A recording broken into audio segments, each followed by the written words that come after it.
Good afternoon.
A very good afternoon to you, ladies and gentlemen.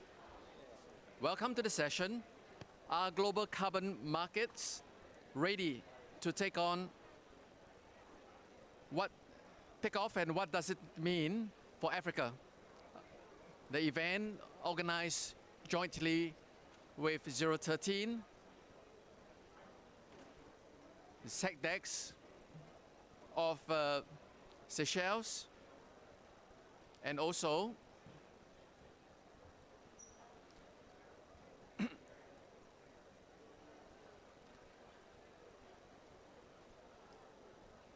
the Ministry of Agriculture, Climate Change and Environment, and also the Island Carbon Consult.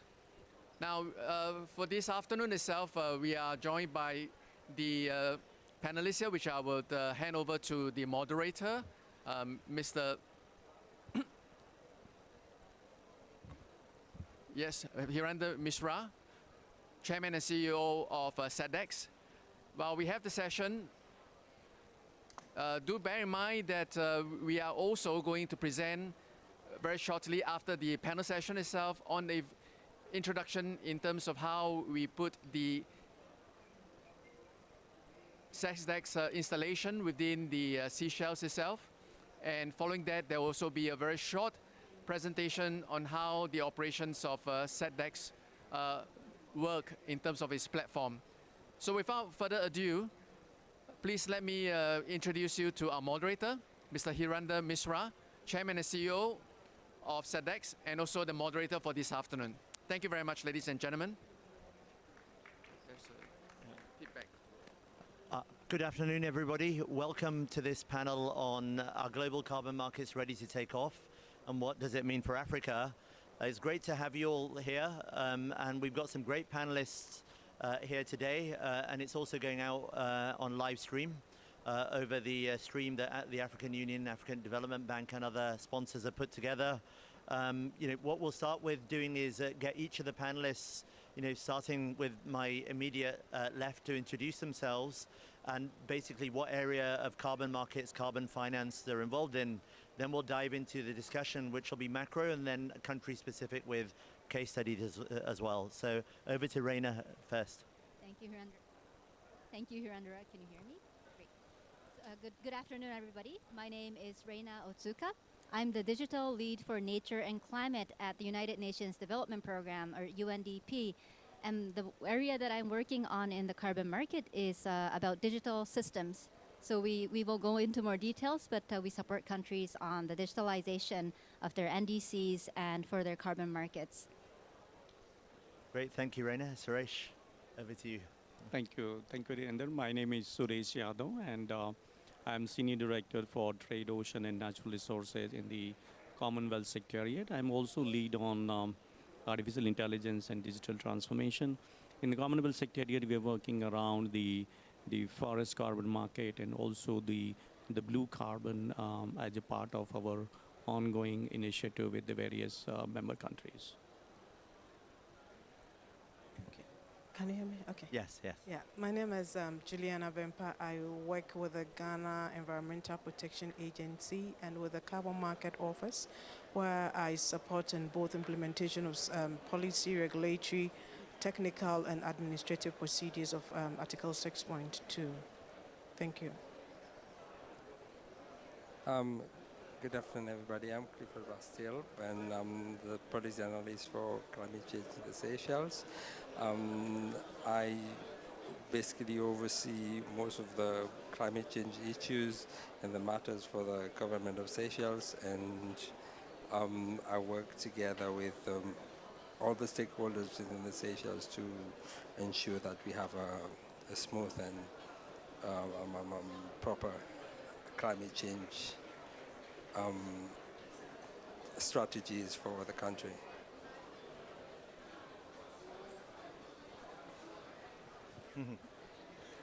Good evening. My name is Dr. Pacifica Ogola, Director for Climate Change Kenya. My role is policy oversight and also to ensure that we don't risk overselling for the sake of the NDC. Apart from that, I used to be a project developer in the energy sector in my past life. Happy to be here today. Thank you. Yeah, welcome to all of you. We're really looking forward to this discussion. What I'll do is, at the global level, just start with Suresh, and then we'll lead on to the other panelists who are welcome to comment on this second as well. Suresh, I mean, global carbon markets, everyone speaks about the potential. Some of it is unrealized, some of it's kind of under development. I mean, what do you see as the potential for carbon markets globally, but also then how do you relate that back to what's happening on the ground in Africa as well? Thank you.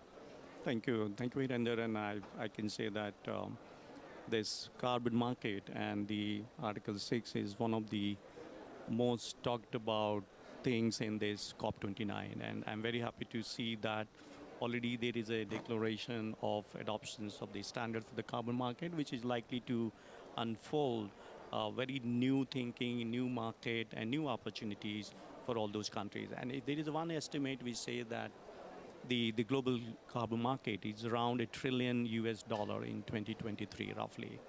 And it's going to be around $22 trillion by 2050. So if you look $22 trillion, which is approximately 22% of the size of the global economy, which is around $100 trillion. So that's a huge quantum jump as far as the global carbon market is concerned. In terms of Africa, if you look at the opportunities in Africa, Africa is already booming with a lot of new opportunities, new projects around the various countries. But in terms of potential, there is one study which says that the carbon market in Africa by 2030 is going to be $6 billion, and by 2050 is going to be around $120 billion. So these numbers you have to see in the context of the global African economy at the moment, which is around $3 trillion. And if you look at the numbers further in terms of the Africa's ODA, which Africa gets around $50 billion. So if you look at that, if you're able to exploit the true potentials of the carbon market, then you don't need any assistance from any part of the world. Africa becomes self-reliant, self-resilient as far as the financial flows are concerned. The second impact I see in terms of that Africa is a very young continent, young people, young population, bubbling with ideas, innovation, and energy. And what it means for the young people, and it means to them that this carbon market is going to generate around 30 million jobs by 2030 and 110 million jobs, maybe approximately 4 times by 2050. So it means that this carbon market, if it is played in the right manner, in the right spirit, with the right regulatory systems, with the right governance systems, is not only going to solve the problems of Africa in terms of financing, but also in terms of job creation, which is the two fundamental requirements for Africa to grow and become one of the powerhouse as far as the economic development is concerned. And the other number I wanted to put into the perspective that Africa lose more revenue from the continent, from the illicit financial flows that it receives from ODA.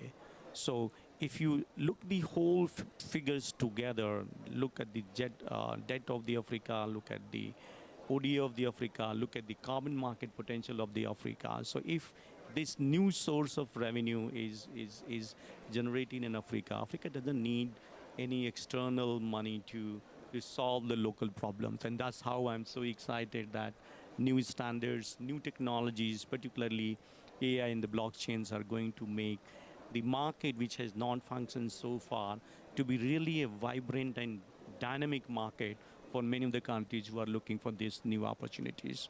Thank you. Thank you, Suresh. So, I mean, again, what I take from this is carbon credits, if done in the right way, could be the largest export commodity for Africa. And, we'd like to see that. I mean, before we move on to other questions, would any of the other panelists like to comment on any of those points or have a view as well? We'll move on to the next one. I mean, related to that, I mean, Reina, carbon markets, I mean, you're at the forefront of a lot of work around infrastructure, around registries. I mean, again, in this day and age, nothing can be done without technology. And some of what Suresh mentioned, and he knows all too well, also needs enablement. So what is the infrastructure on carbon markets, the infrastructure need? And also, how can we foster collaboration and interoperability across them in Africa and beyond? Sure, thank you for the question.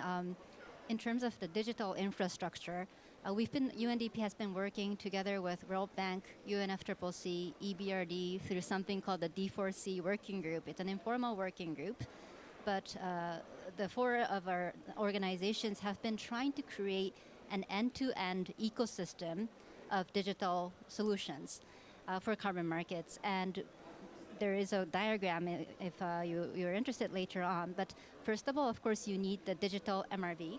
You want to have all the sensors, satellite imageries to monitor your projects better. So that's the innovation that needs to happen.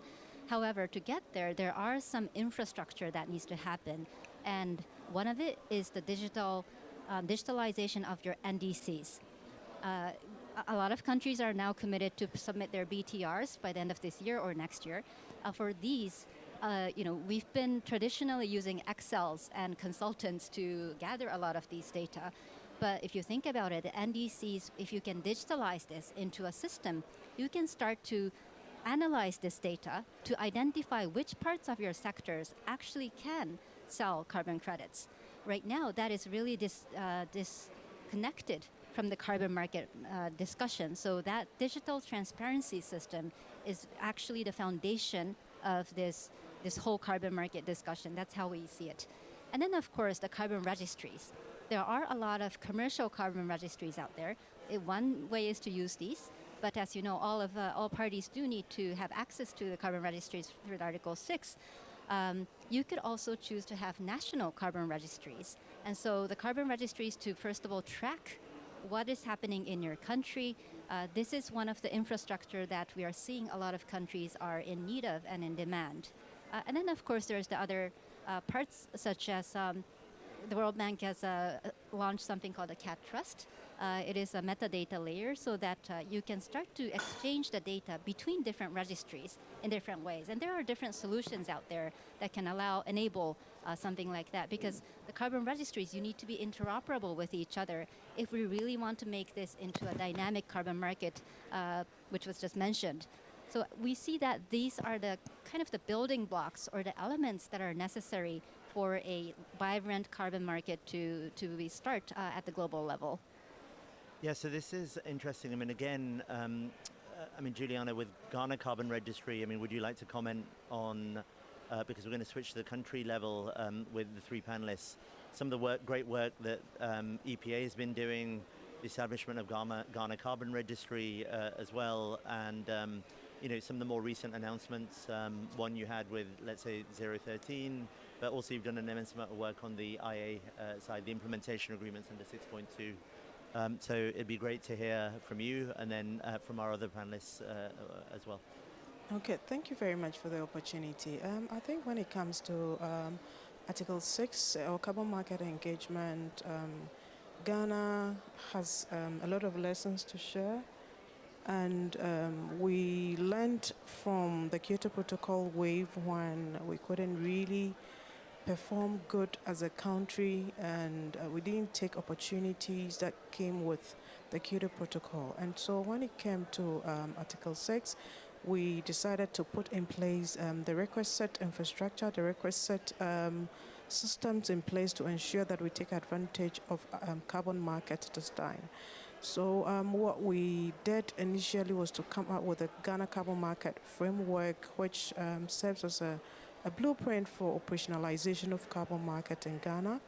And as you rightly said, we have made some key milestones, including setting up a registry, which was done in country and then in-house within the Carbon Market Office, where we developed this carbon market registry. And we also have signed a couple of bilateral agreements with the government of Switzerland, which was the first of its kind. And then we also have another one signed with the government of Sweden and then the government of Singapore. These are all bilateral agreements that are being operationalized and have been able to unlock a couple of projects. So currently we have about 54 projects in our pipeline, with each of them at various stages of implementation. What has been onboarded on the Ghana Carbon Market Registry is about 14 projects, with 12 of them being at the back of the Ghana-Swiss agreement. On the registry, it's basically for tracking and reporting purposes. And then I think on 13th of November, just last week, we signed an MOU, Memorandum of Understanding, with ZERO13 to help us on digital carbon markets, ITMO trading purposes at the back of the Ghana-Singapore agreement. So this MOU has been signed, and we look forward to operationalizing this digital trading platform. And this is also going to enhance ITMO trading as we go along at the back of the Ghana-Singapore agreement. Thank you. Thank you, Juliana. And over to you, Dr. Pacifica. Ghana, I mean, you've heard what Ghana is doing. I mean, Kenya itself as well, since His Excellency President Ruto held the Green Industrialization Conference in the UAE, which I was very inspired with.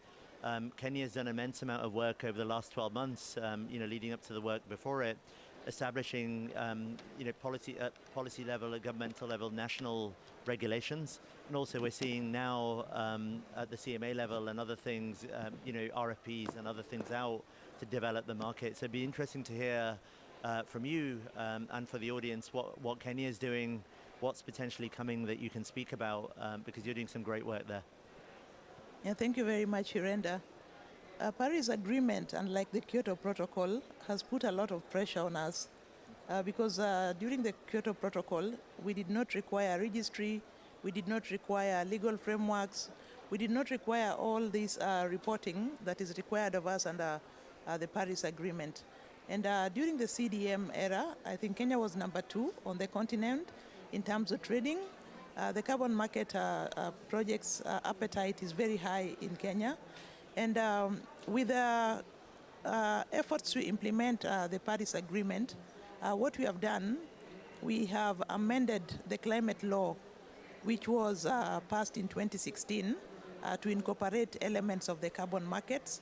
And with this law, we are able again to develop subsidiary regulations to help us operationalize the market.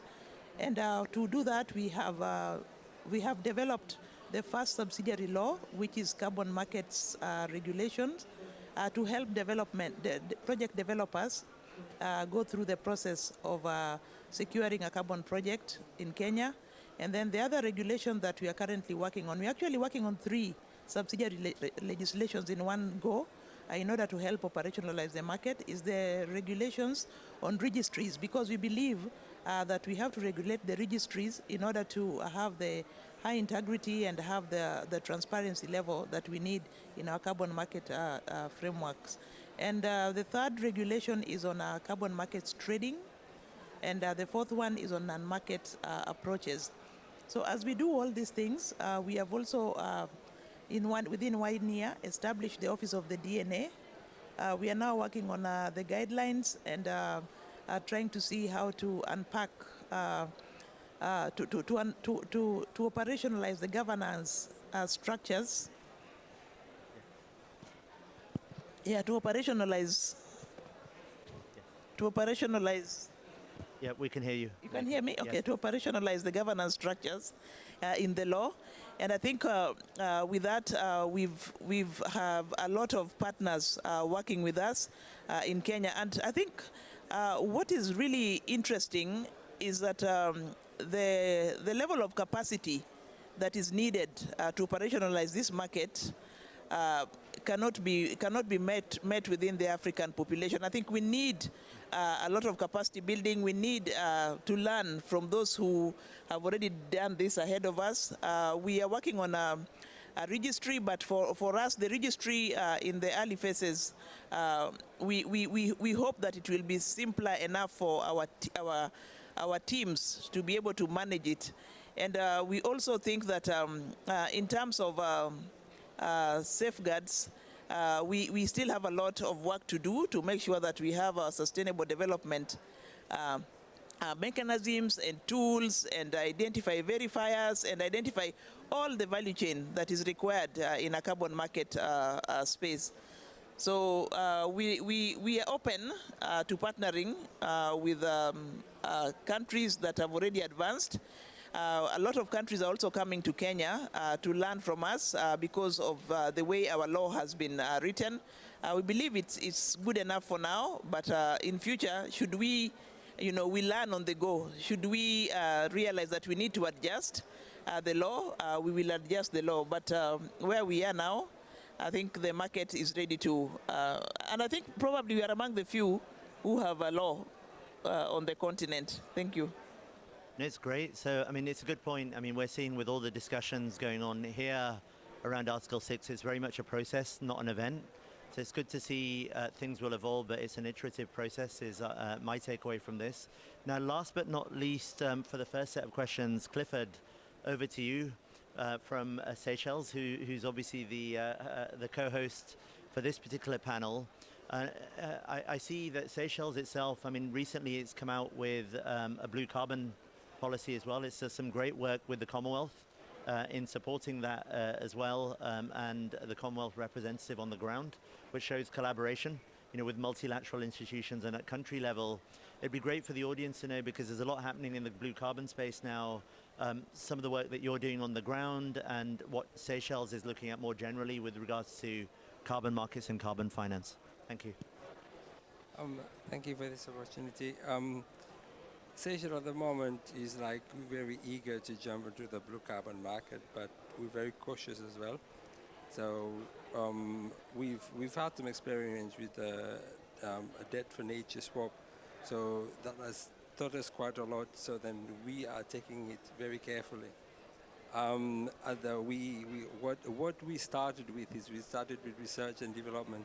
So we have done quite a bit of research and to understand the extent of which our blue carbon, I mean, how much do we have? So just to give you an idea, we have our EEZ is like the size of Turkey and France combined. And then 160,000 hectares of it is seagrass. So, seagrass itself absorbs a lot of carbon. So we have mapped all of this out, and we have a good idea of how much carbon we have in those seagrass. So, but then more and more research needs to be done for us to be exact, to really know what we are doing. And we have a lot of interest from outside that investors are interested in all of things. But we the government, we just have to be very cautious, and then we have to understand where to go from now. So some of the things that we have in place is we have our funding arm, basically that helps to protect this ecosystem. So we have pledged to preserve 30% of our seagrass by 2025, and by 2030 we want to protect 100% of it. And then we also have a project management system in place to protect the marine spatial marine spaces. So we sort of like trying to make sure that we're prepared before we get into it. And then lastly, but not least, but we've done our blue carbon policy. I mean, we haven't finished it, but we are working on it now, and we are trying to involve all the stakeholders possible in order for us to, I mean, from the policy, we're gonna go into legislations, we're gonna have laws, and we're gonna proceed from there. So, and then by 2025, we want to have our national registry ready for us to move on. So we are taking it slowly. We're being very cautious because the ocean, we are a large ocean state. So the ocean is not only a place where we go to hunt, we need it for our livelihood as well. So without it, where basically Seychelles is in a lot of trouble.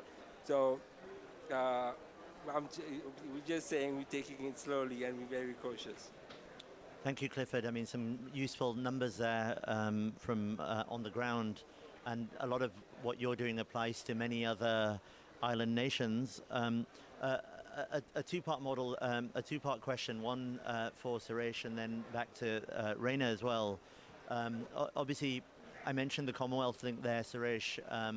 It'd be interesting for the audience to know how you're supporting some countries like Seychelles, what model the Commonwealth is using, and obviously the same question for UNDP as well after that. And Reina.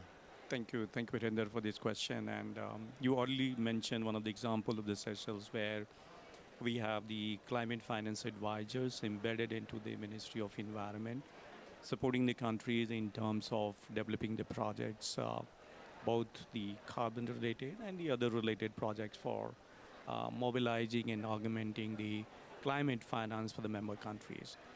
You will be very happy to know that during this COP29 itself, we have already launched a model toolkit for the carbon market, which gives you the steps and methodology that as a country, as you prepare yourself, what you should keep in mind, because this is a niche area. Not many countries have that capacity, and that's why we have launched this toolkit a few days back. And this toolkit builds upon the experience of two very successful models in the Commonwealth countries. One is the case of Guyana, which many of you may be knowing that Guyana has very successful carbon-related projects, and they have been able to generate a good amount of revenue to take care of their green financing needs in Guyana. The second very important case which we have highlighted in that toolkit is of Rwanda. So these are the two Commonwealth countries who have done a phenomenal amount of work, and we have converted them into a toolkit, and we have an ambitions to further convert into a digital tool using AI and the others, so that any country which wants to adopt those tools, they can convert into and make their governance framework or regulatory framework to capitalize on the emerging new carbon economy in the globalist space. So that has been our model. First, on the ground, support the countries. Secondly, making those experiences of the country into the form of the toolkit and the model legislations, and help the countries to adopt and leapfrog as far as these areas of work of concern. And we are very much conscious that if you are able to support these countries, they do not need any financing from the external world. Like I pick up my points from my brother who said from Seychelles that though there is a misnomer and misclassification of the small island states in terms of the population size, that if you have X amount of population, you are the smallest state. But actually, in the real sense, they are the big ocean state. They are the boss of the global world, because that's where the whole society, the whole world is thriving, because a lot of biodiversity, a lot of natural flora and fauna is in those big ocean states, because of which we have a sustainability on this planet. So this blue carbon for them, if we are able to get it, they will be the real big economy, not the small economies, because there is a huge potential in terms of biodiversity and the others, which is another $4 to $5 trillion markets. And that's where we are trying to enable those countries to capitalize on those existing natural assets. Yeah, I mean, Reina, I mean, some great points there. Over to you. Thank you for the question. So UNDP has something called a climate promise, which works with over 140 countries to support on the NDC development, upgrades, and also, of course, the implementation and transparency work. And as part of this NDC support, this is a new approach that we started to take on the digitalization aspect. And when I saw the panel members and saw the 3 countries, I thought I have to be on this panel because I had to thank these countries. So what we did is we noticed that there's many countries that are embarking on their carbon registry development. A lot of countries who are embarking on a digital transparency system, an MRV system we might call it. And a lot of this is 80% the same thing. Then 20% has a difference between countries because of the carbon market framework that you have or the institutional setup. So we thought, can we build this as an open source code base so that a new country that wants to build a system can come and take the code base for free, work with your own national local vendor, and configure it so that it fits your own needs. And so it is called the digital public good. It's also on GitHub already, so if you're interested, please do take a look. But when we went in and started this process, we worked with a few countries, which were, by the way, Ghana for the carbon registry. So the open source code is very much inspired by the Ghana registry in the beginning. And then Kenya, which had the transparency system. So you have a national MRV system, which took many years to build because you had to do everything from scratch. But the 2 countries really generously showed us the system so that we could build on that and design an open source software for others to use. Now, Seychelles is the country that benefit from this, but also we're going to be contributing because Seychelles, we're working on a national MRV system, transparency system, which I believe is almost there, based on this open source code base. And Seychelles is the first country that's using this open source code base for the transparency system. So you're a big front runner. And so when I saw these 3 countries, I was like, wow, these are the core countries that are at the genesis of this open source code. And the beauty of this is that once another country uses it, you don't use it, you use it for free, but you have to always give back. Whatever you build on top of it, for example, Côte d'Ivoire just used the code base to build their carbon registry.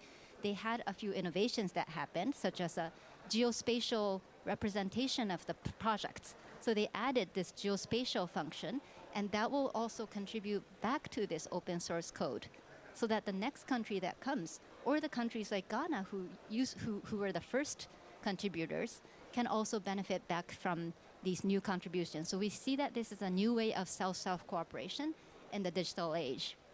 I mean, it's an amazing example of cross-country collaboration and then work with a multilateral organization kind of enabling some of that knowledge transfer across countries. It's sometimes unusual when countries don't necessarily talk to each other, and it's great that the work that the Commonwealth and UNDP are doing facilitates that. I don't know if there's any comments on that from our country panelists as well, and anything they'd like to add before I switch to you on specific types of projects and investment. All right, I think I would once again want to say thank you to UNDP and to our Commonwealth partners for continuous support. UNDP back home, we call them our organic partners. Yeah, that's the name we call UNDP, our organic partners, because as part of their climate promise, they've always supported Ghana when it comes to NDC systems, putting good systems in place. They've also supported us immensely when it comes to the Ghana Carbon Market Registry.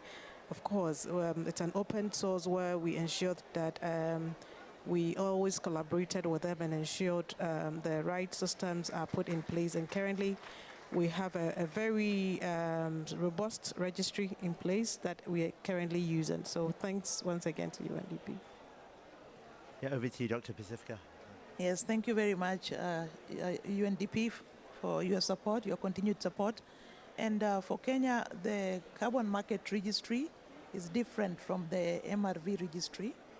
And the MRV registry is where the greenhouse gas inventory will be and other, other projects which are non-carbon markets. But we have intentionally decided to have an independent carbon markets registry. And I think what sometimes makes me wonder, there are so many, every country is doing their registry, they are designing it, in their own style. And at some point, I think these registries need to, interoperability needs to happen. And that thing sometimes, I'm not in ICT, but I think that we need some level of standardization and an understanding of what a good registry should look like. What should it contain? What should it not contain? Because if you look at the options that we are looking for before we sent out our bid for registries, it's a sea of options. And you're asked for, an advisory, and I don't know which one is good, which one is not, whether it's blockchain, maybe it's too sophisticated, or maybe it's not. It's good for transparency and for keeping data. And then you think at, okay, are we able to manage this registry? Do I have the technical staff that have the capacity to run this registry? So all these things, the learning curve is, I have to say, is going to be very steep. And this is where I tell my colleagues sometimes that, you know what, when we get here, I will not want to work with climate people. I'll want to work with data analysts, ICT experts, and people who know what needs to be done. So we welcome any partnership as we develop, as we start this journey, because as Seychelles says, my colleague says, it's not easy. And and also we need to not just link it to the international registry, but also to the MRV registry of the country to be able to transact in a seamless way. And whether or not we are going to go all the way to make it a fully transactional registry that can transfer ITMOS, that is yet to be decided. So I think from Kenyan perspective, the journey has just begun. So we are not yet there, but we are open for learning. Thank you. Yeah, interoperability is key, and I think we're seeing examples of that play out. I mean, we're seeing examples from the registry side into the carbon market side as well. 6.4's created a lot of debate. So Clifford, over to you. In terms of the experience, any comments to add on that? But also, it'd be interesting for the audience to know some of the work that's been done, good experiences with the Commonwealth and UNDP and others in terms of the work that you're doing. Let me start a little bit with the MRV. We thank UNDP for helping us with our MRV, and it is a very important thing to us because right now most of our data are scattered everywhere, so we need to bring them together somehow. And what we plan to do is we plan to get all of the data together and then bring them in one place, and then as well build capacity in different sectors in order for them to be trained to know what data to keep and how to transfer it to us for reporting later on. And in terms of what the things that we are doing already, can you repeat the question? Yeah, I mean, the other one was, leading on from the blue carbon work. I mean, obviously, the draft is there on the blue carbon policy. But obviously there's also been a lot of work with the Commonwealth there. There's a representative in the Seychelles, Aurelius, let's say. It'd be good to hear from, how that process started, what the experiences were, because, that again, I've read the draft. It's quite comprehensive. Yeah, together with the blue carbon policies also we have something what we call the climate mobilization plan or policy or strategy, we want to call it. And then what we're trying to do is we're trying our best to attract climate finance into the Seychelles. So one of the big things in the Seychelles is we've got we've got to spend over $600 million for our mitigation and adaptation by 2030. So somehow we have to attract some form of climate finance.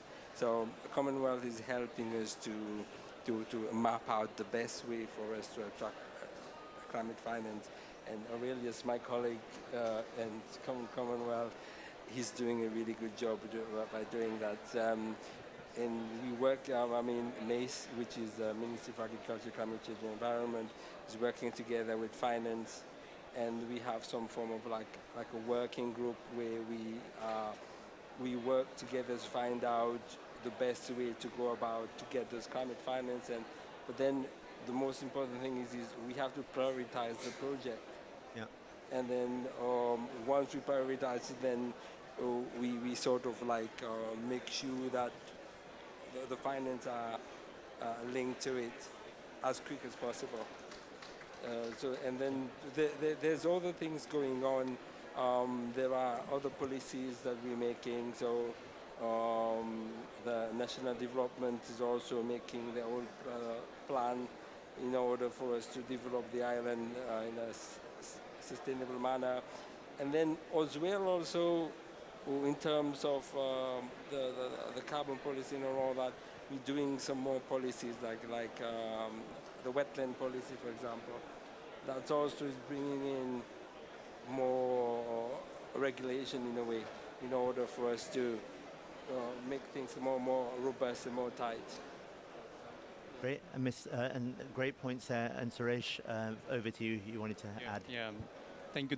Just I wanted to thank Seychelles that acknowledging, because our model in the Commonwealth is to work in the country, with the country, and for the country. And that's where we're trying to make and ensure that the countries are able to get that much needed climate finance, where every country is facing the problems of scarcity of the climate finance. So that's very unique model, and thank you for acknowledging that for the things. I wanted to further acknowledge what Rina said about the open source registry, because it's a cost. It's an IT cost to each country, and many of the countries are not in a position, even though they are willing to adopt this system because of the cost factors. So this open source systems is definitely going to revolutionize the way the South-South cooperation can be taken forward from one part of the world to the other part of the world. So that's a great beginning as far as the opening up of the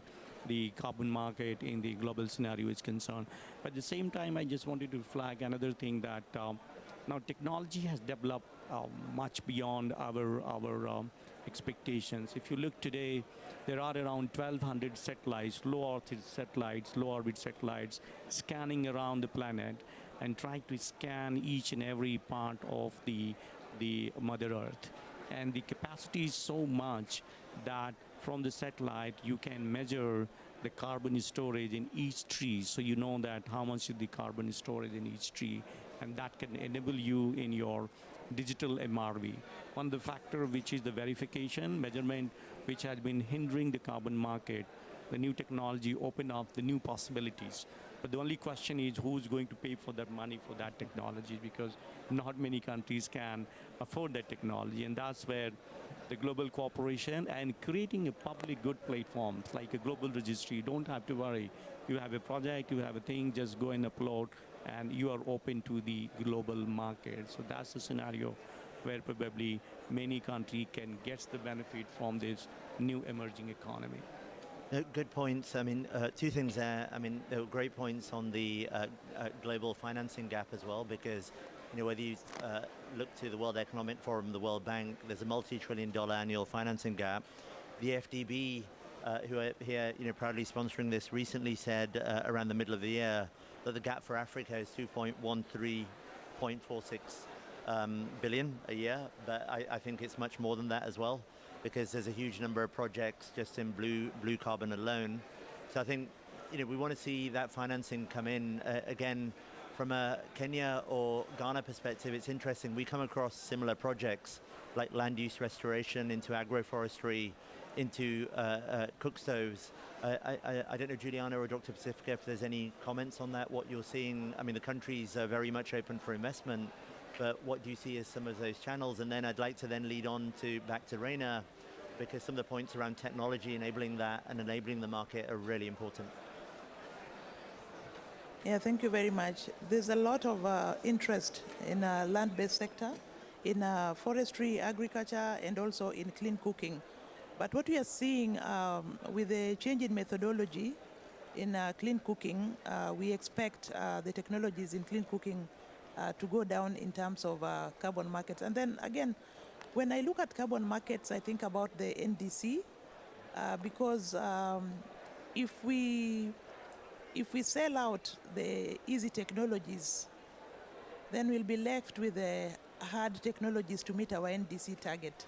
So as the focus now, and I think moving forward, I think we are going to develop what is called a negative list, yeah, which I think Ghana has already done, but we have not done. They have a white list of projects which will be safeguarded for the NDC. And when it comes to mobilization for resources, the forestry sector in particular has been very difficult. It's been very difficult to mobilize resources because you don't see tangible benefits. Unlike the energy sector, when you say, okay, I'm investing in a renewable energy project, this is the amount I'm investing, and these are the returns that I'll get immediately after investing. In the forest, it takes 10 years for a tree to grow, maybe even more. And therefore, our experience with restoration has been a challenge when it comes to mobilization of resources. And we have this 15 billion tree growing initiative, which the government of Kenya actually hopes to achieve part of it through carbon markets. And some time back, there's a project towards the coast in Kenya, a carbon credit project. I think it's Kisagau or one of those that was funded through green bonds, forest bond, the first forest bond. So those opportunities exist, but I think in terms of mobilizing resources for this sector, from the Kenyan experience, I've seen a lot of challenge. But we are hoping that with this discussion about green taxonomy, which the central banks are developing across the globe, and I know Kenya has a draft. I don't know whether it's already been published. This will help with the development of such projects. So when people want to invest in these forestry projects or agricultural projects, they'll be able to access income. And there's a lot of opportunities for investment in this sector, but on commercial basis. Like, for example, if you're growing eucalyptus for export, that is good. It makes good business sense. Or if you're growing fruit trees, or if you're, but when you're just growing trees, yeah, for carbon credit projects or for, I mean, it has to make economic sense. You have to add in the core benefits to make it look good. What will the society gain from it? What will the biodiversity gain from the work that you are doing? Is this project going to stop land degradation or land or deforestation? But to get money to invest, from the Kenyan experience, I think it has been a challenge, and this is where we want to mobilize resources. Yeah, and Juliana, from your perspective in Ghana, before we move to technology, are you seeing similar things or different factors? Okay, so I think it's not so different from what our Kenyan colleagues shared. Ghana has actually gotten a red list and then a white list. Red list are projects that at the time of development of our NDCs, government had secured some sort of funding to be able to implement them. So those ones are the no-go zones for investment. And then we have the white list, which comes with a couple of project areas, including forestry projects, we have clean cooking, we have e-bikes, we have waste to compost, amongst others. And you can visit our website, cmo.epa.gov.gh, and then or our Ghana Carbon Market Framework to see a list of this white list, or the components of the white list. And so we're looking at clean cooking being a tech-based solution, which contributes most to the projects that we currently have. It contributes about 44%, and then followed by e-bike, and then we have waste to compost and a couple of others. For the forestry and agro-forestry projects, they are not so much. Just as our Kenyan colleagues said, the Ministry of Finance is also trying to come up with a green taxonomy to help in to unlock green investment in Ghana. And so this is where we are currently. We also realize that Ghana has a lot of untapped RE potential, and it's also a hub for clean energy projects. And so we're looking at how we can also whip in private sector interest and make sure that they also take advantage of the market, and as a result unlock a lot of green projects, create jobs, and then enhance sustainable development in Ghana. Thank you. Thank you, Juliana. And again, provenance, over to you, Reina. Provenance from source to sales, very, very important. We've heard about digital measurement, reporting, verification. Obviously, again, on the market side, investment coming in and then getting the best price for those carbon credits is key. We're seeing, let's say, middlemen take large spreads, but as Juliana and Dr. Pacifica said, we want to see a lot of that back to the communities and those project developers. What role can technology play here to allow that to happen? Sure. So technology exists, right? As Suresh was saying, there's all these technologies out there, but the problem is, how do we bring that to the local communities and the hand of the people who should be at the forefront of this? And I think maybe 3 points from a government or a public perspective. First, going back to Dr. Pacifica's point, this needs to always go back to the NDC. So as a country, I think it's really important that we have this interoperability between the transparency and the carbon registry. Make sure you can do the corresponding adjustments. To do that, you need this digital transformation approach. So we need to, first of all, approach it not as digital solutions here and there. Take a digital transformation for NDC approach. And I think these, the 3 countries here are already really embarking on that journey. And I think that's one call out to governments who are starting on this journey. And secondly, we actually did something called the Digital Readiness Assessment with Somalia on their mini-grid sector. And so when we have a program called the Africa Mini-Grid Program, which works with 21 countries in the Africa continent. And as a part of this project, so basically we would look at the digital readiness of the country, not again by, in a sporadic way, but by looking at it systematically, the policy and regulation, what is the people's capacity, what is the government capacity, the business capacity, do you have a digital public infrastructure, and do you have the connectivity?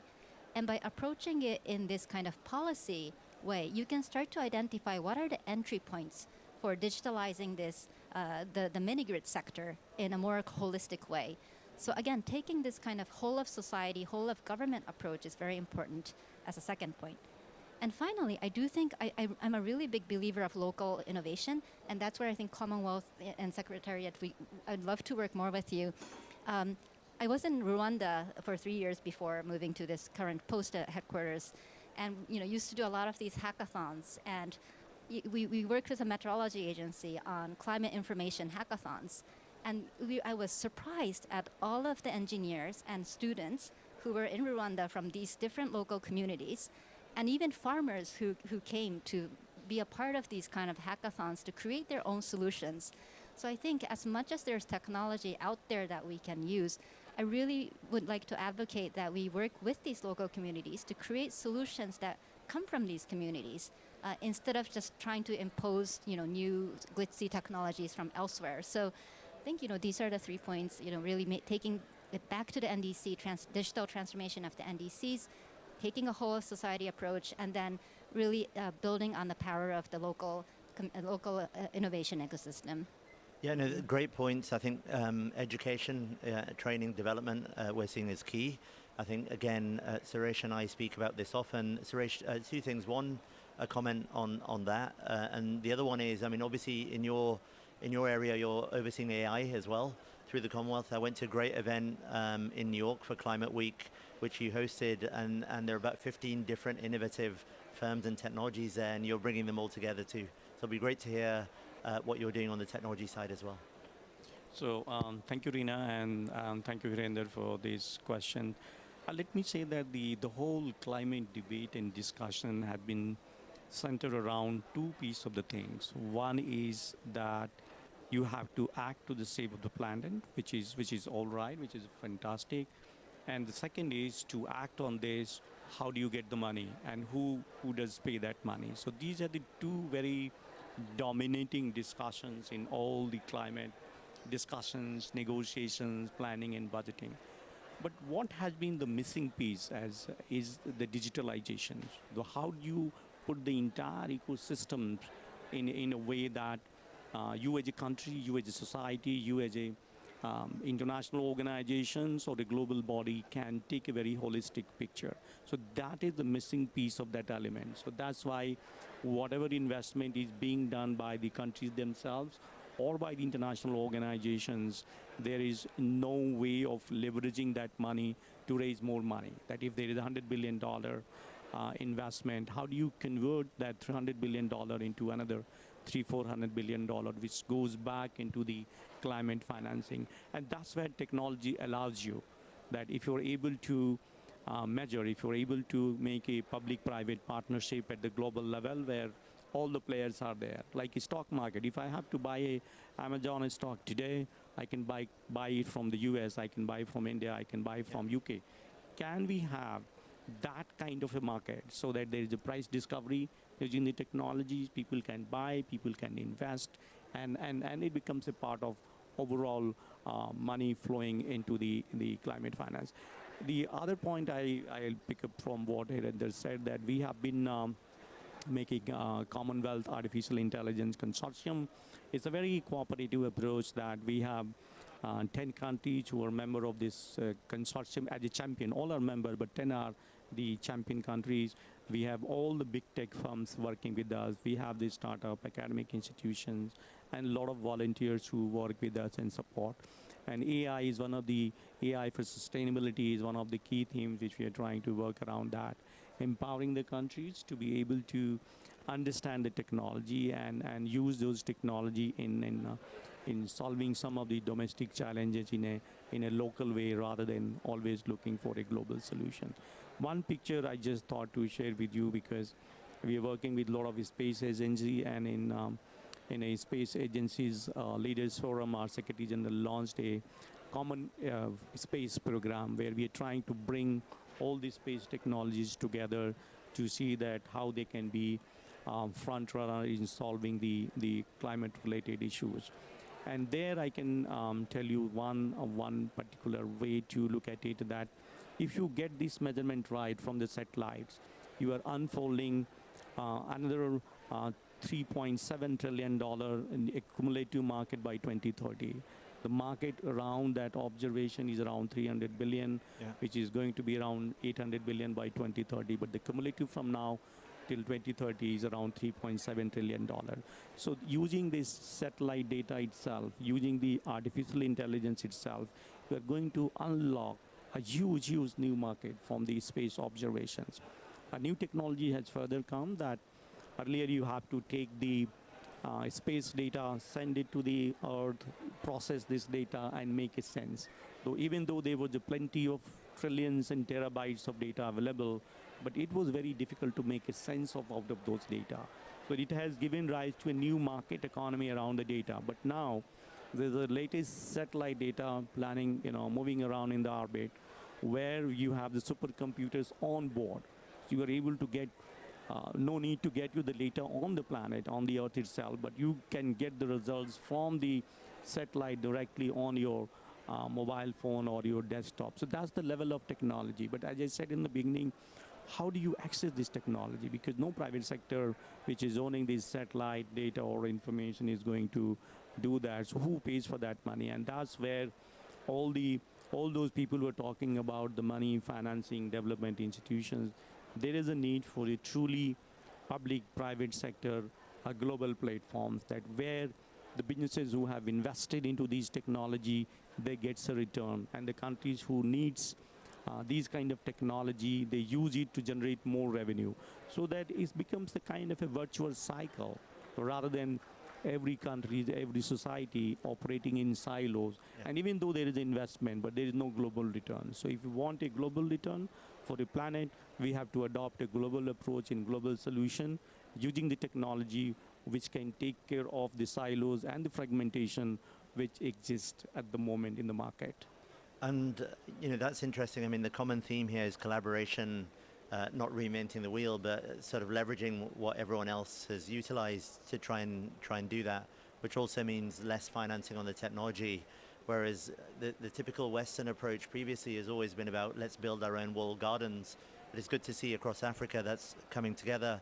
Clifford, as our host country as well, host country for the panel, not for COP. So he's getting worried now. Any final words on that as well before we conclude the panel?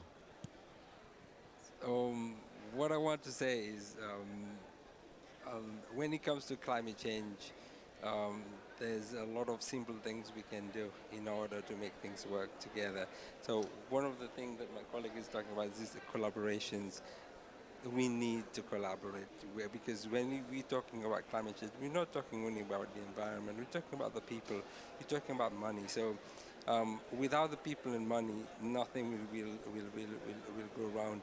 So I think we should all work together. We don't have to follow the big countries.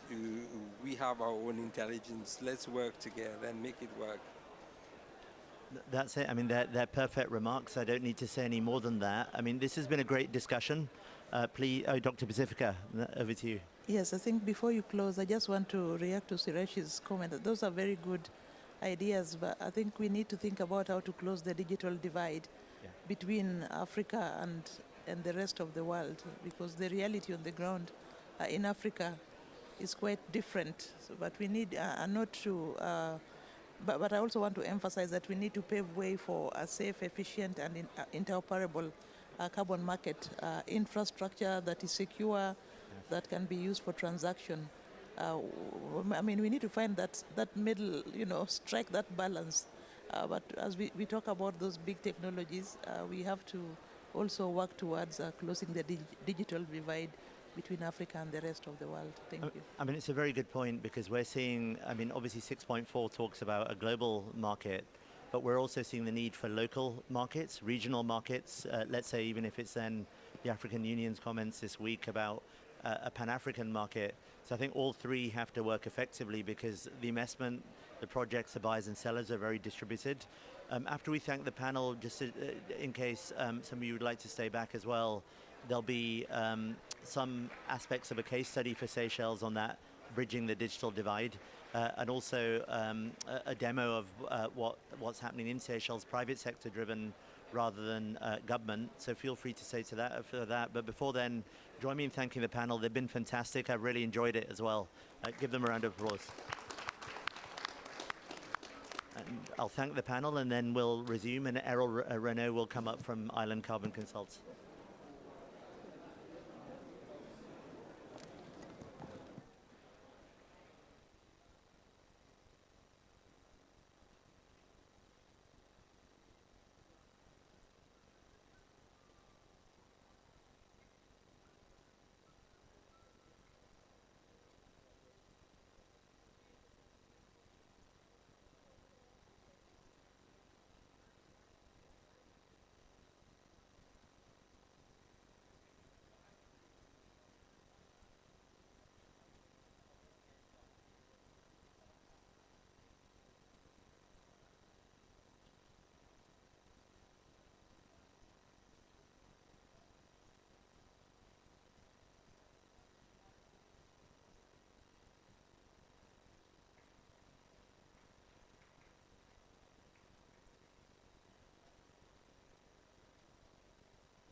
Yeah. They'll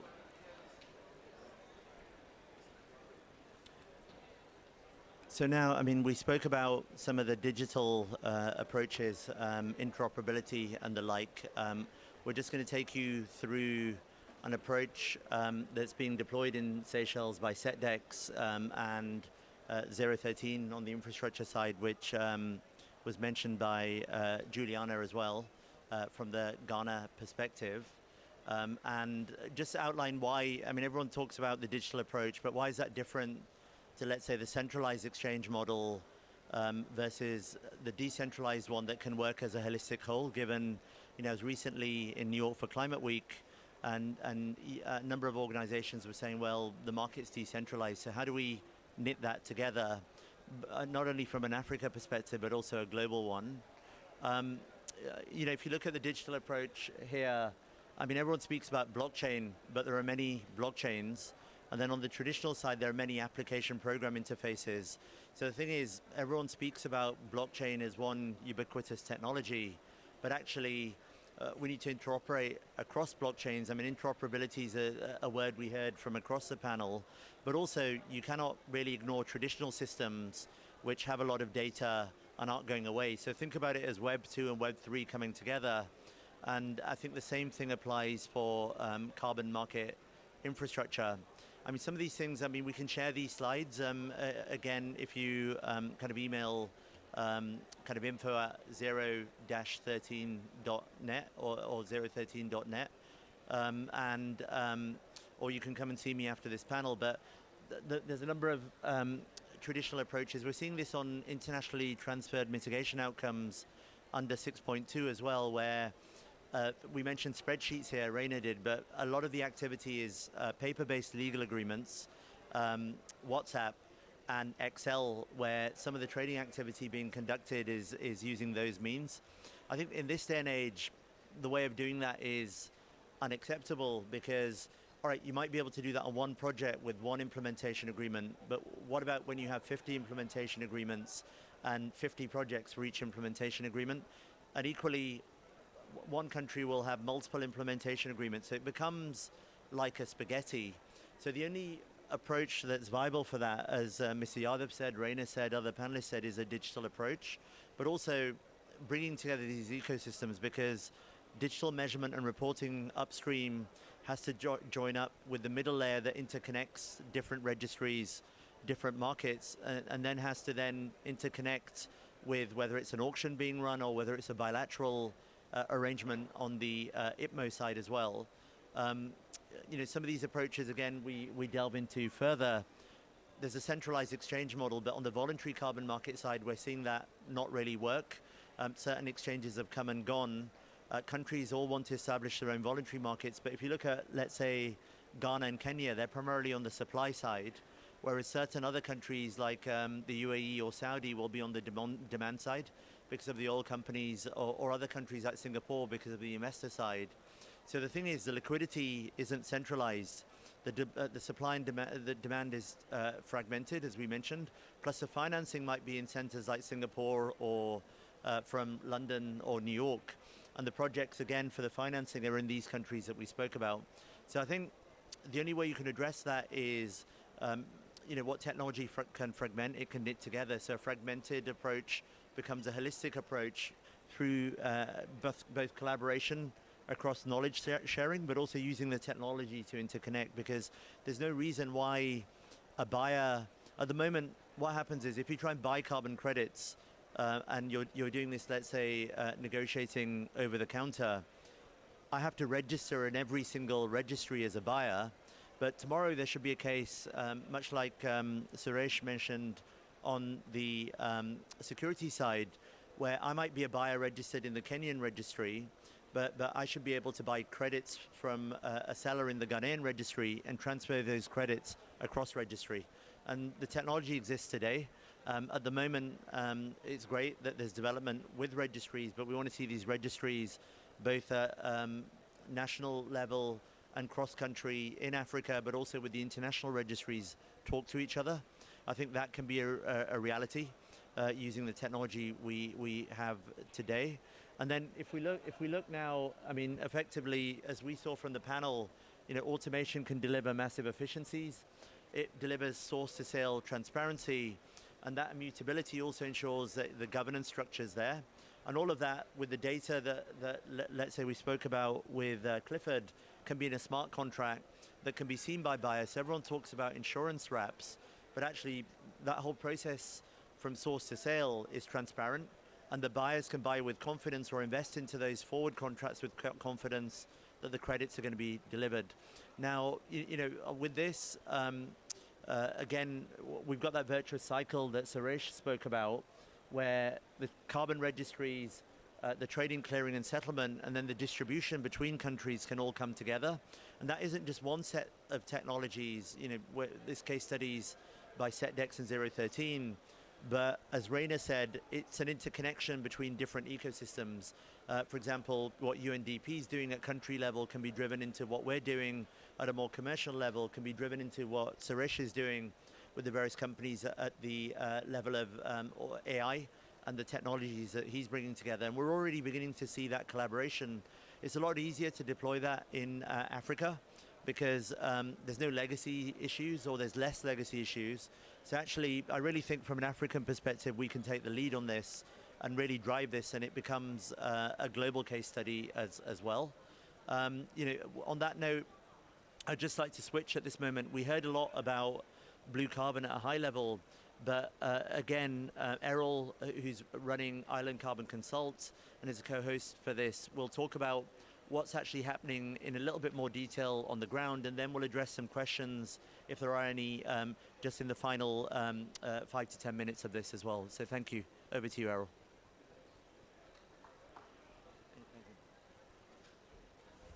Thank you very much. It's a pleasure to be here.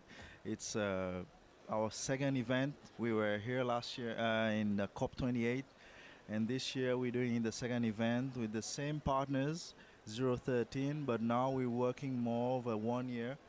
We've worked with experience what the partners can come in, and what we did is we're having a focus now on the blue carbon, and this shows us that Seychelles, we've just done a seagrass mapping in Seychelles from the government. Now the data is with the government, so me as a researcher, as a consultant, private sector, we're trying to use those data that's available to us and then bring the right partners to it. So as was mentioned, small countries like Seychelles, they're small in sizes on land mass, but in terms of the ocean, they're a huge country, right? 28th in the world, so it's 1.3 kilometers square. Blue carbon potential exists, however, they scattered, yeah? So scattered again brings another issue for small countries like Seychelles, because they might have 5 hectares in one area on one island. We are 115 islands. You might have 10,000 hectares on a different area. So this creates an issue for smaller countries where we can have cost to put these on VM, example VM 0033, which deals with this methodology that deals with coastal tidal wetlands like seagrass and mangroves. It has a high cost. So in terms of all the methodologies, it is the highest cost.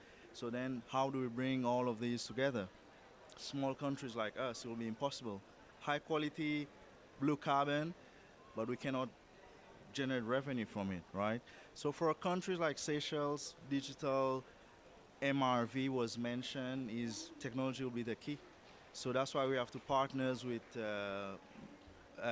colleagues, collabs that bring some types of technology with it. As the government Seychelles work on the MRV, like was mentioned with the UNDP, as was mentioned with Commonwealth working on the blue carbon policy, now we need to bring the other partners in.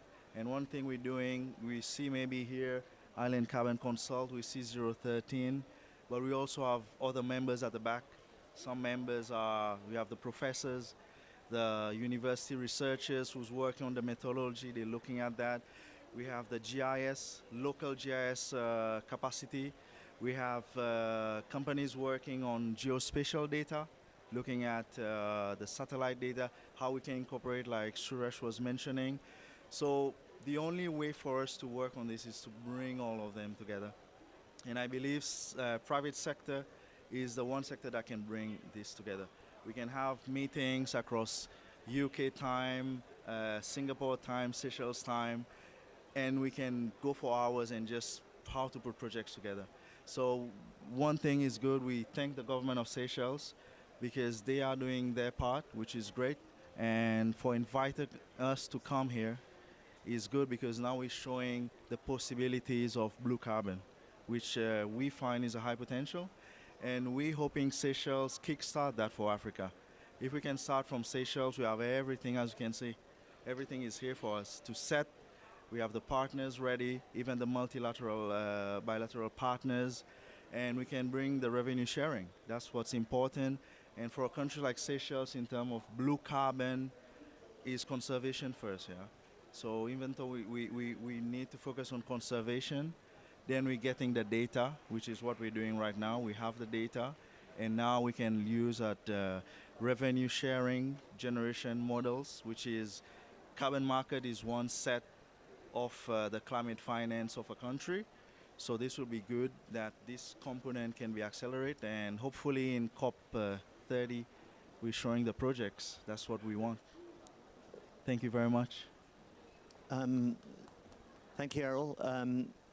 With that, I mean, again, at the end, we'll show a short demo of the digital approach for 5 minutes, but I'd like to open it up to the audience for questions, if there are any, and I'll bring the mic over so anyone else can hear.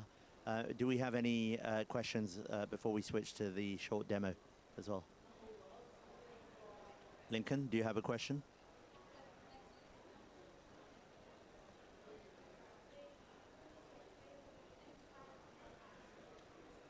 Yep, no questions.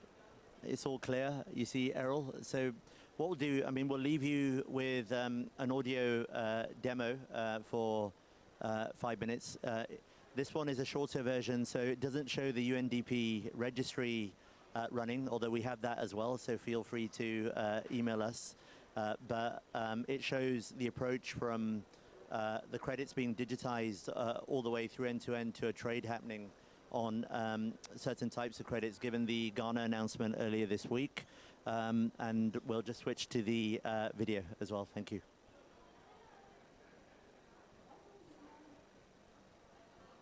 Welcome to this video on the end-to-end trade settlement within the ZERO13 network. First, I'll introduce you to the modules involved in this end-to-end test. Firstly, this is the portal, which shows market participants the opportunities within the ecosystem. The example that I'll use in this end-to-end demo is the GNR 101 EcoBliss ITMO credit. And this tombstone here presents you with information about the particular credit, its symbol, its currency in Singapore dollars, what type of project it is, details about the surface area and the estimated reduction over the course of the project. Next, I'll move on to the exchange side of things on the ZERO13 markets view. First of all, the participants shows details of the members on the exchange, the registries, and the issuers. The instruments show details of all the instruments that are set up on the exchange. And here is our instrument of note. This is our ITMO credit, GNR 101 land management. If I go into it, we'll see certain details about the exchange that it's on, what type of segment, its quote and base currency, and certain details about the additional information on the project. Next, I'll move on to order books, and order books show detail about the tradability of that particular instrument. This instrument we've put into an auction. It could be in open market, so continuous trading, or request for quotes, but we put this into an auction, and what we should see is when we put two offers in, a buy and sell, it will stay there at a cross price and not match until the end of the auction. If we look at trades, currently there are no trades, but when settlement occurs after the auction, we should see a trade coming into this view, and we would see the allocation of the ITMO credits going from the seller to the buyer, and the Singapore dollars changing hands as well. The next element we see is forum custody from ZERO13. This is the element that deals with the trade settlement legs of the cash side of the trade, and afterwards we should see Singapore dollars moving from one exchange to another. Next, I will show you the buyer and seller accounts and the wallets where they hold the ITMO credits. The seller is a seller called Maverick, and they've been allocated 60,000 GNR 101 tokens. And the buyer is Tempest, and Tempest currently have no tokens assigned to them. They will, of course, receive the carbon credits after the auction's finished. I am now going to quickly put an order on the buy and the sell side for the two market participants and create an auction. I have successfully created a sell order of 60,000 at a price of 25 Singapore dollars. And that's only on the sell side at the moment. I will now put a buy order in.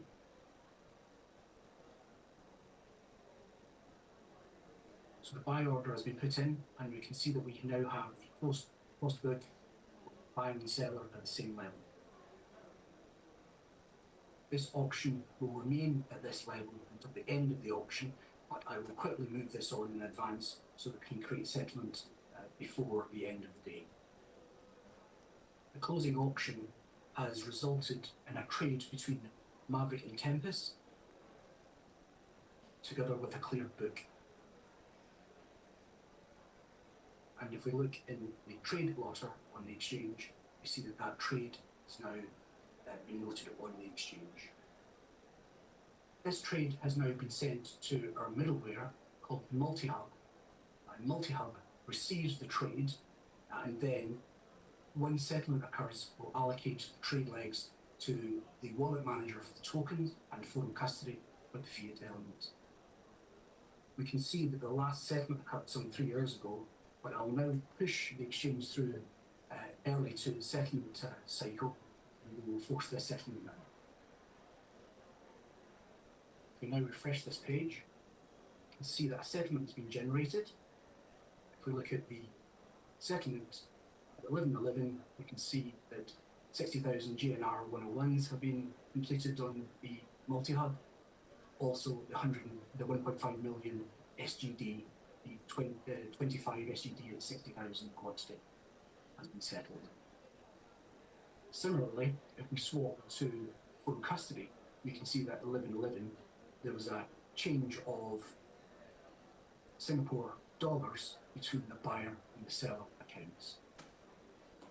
Now, if we look at the resulting balances within Picture Wallet Manager, if we refresh this view, the seller should lose their tokens, which in fact they do, and the buyer should gain 60,000 tokens, which they have.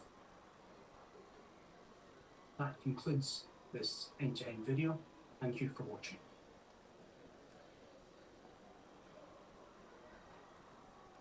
So that was just a short demo of the solution. I mean, this concludes the session.